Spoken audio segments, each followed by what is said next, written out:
Hello and welcome to this week's Impact Boulder Breakdown.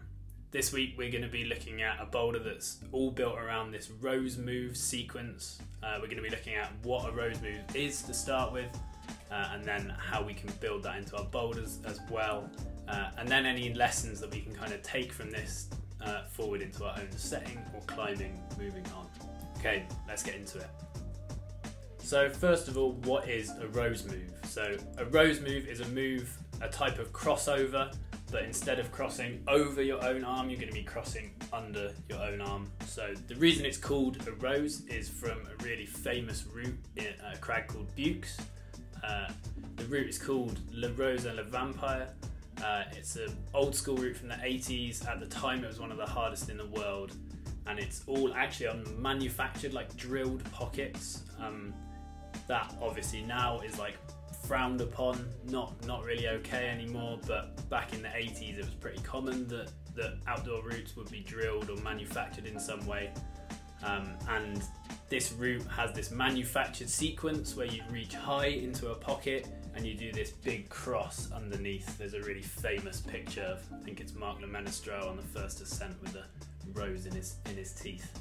So the route was so well known that the name for the move has stuck ever since, and it's now known as a rose move. So let's have a little look at the video in normal time to start with. So here is the boulder we're going to be looking at today. It's the green on this wall. You can see it's got like a selection of pockets basically, and this sequence here, the rose underneath, and then there's like a little extra bit that we're going to look at too. So it's quite a long boulder. I think there are like 11 moves on it or something. This kind of recycling of pockets is the thing that we're going to focus on here. It's quite an old school sequence. Like if you watch some of the like really old school World Cups, like 80s and 90s, before people had big volumes and things to play around with, this was one of the kind of like favourite tricks to like add a bit of interest rather than it just being like hard pulling on small holds. So it's a little bit old school, but it's still a nice thing to be able to set, and it's actually got a lot of really valuable lessons in it about how to force hand sequences. We'll talk a little bit more about that in a minute. So playing through again, and we're just going to pause it around the kind of critical move based around this rose. So you can see here that where I am in this video, I'm reaching into this right hand, and to force this rose sequence, we want to make sure that the climber goes right hand to that circled hold and then comes left hand down to this circled hold here. So the few things we need to consider are hold type and distance between holds. So first of all, focusing on hold type, the key with this move, the absolute key, is that these holds aren't matchable.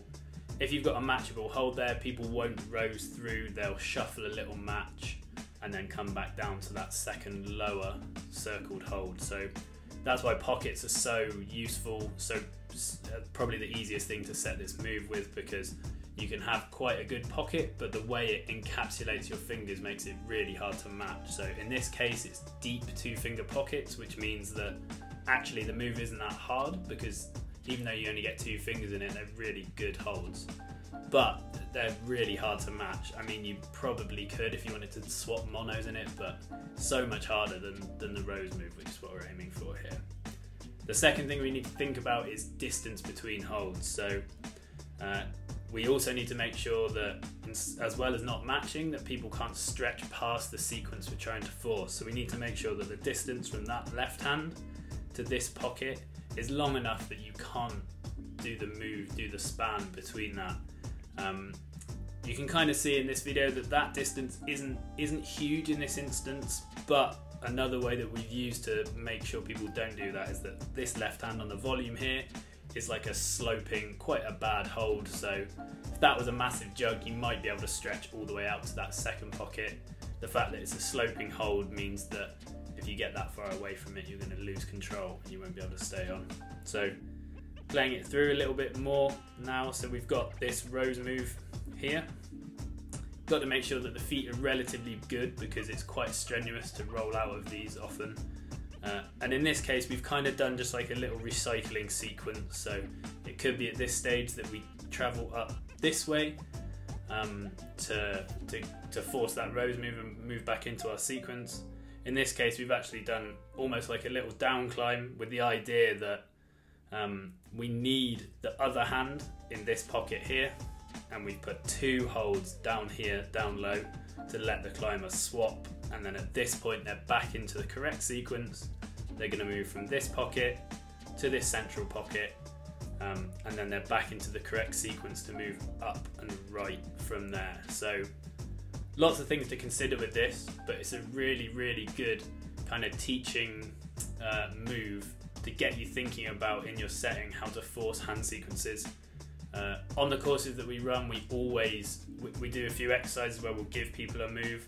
A rose move is a really good one because it's such a good way of learning about forcing hand sequences.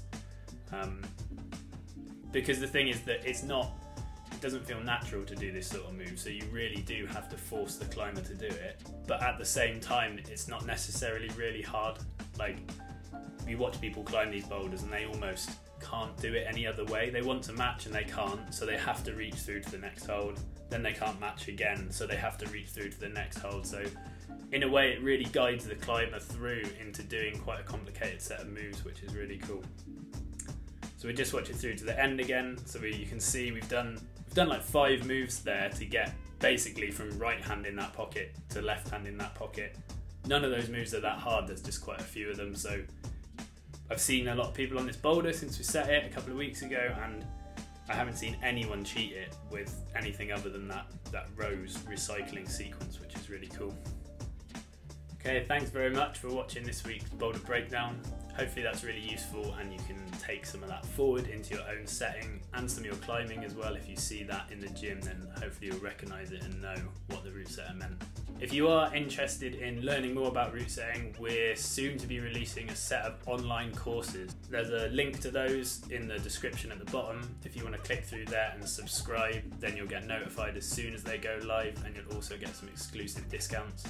If you enjoyed this video and you want to see more, then have a look up here at this video or up here for this video, and we'll see you next time.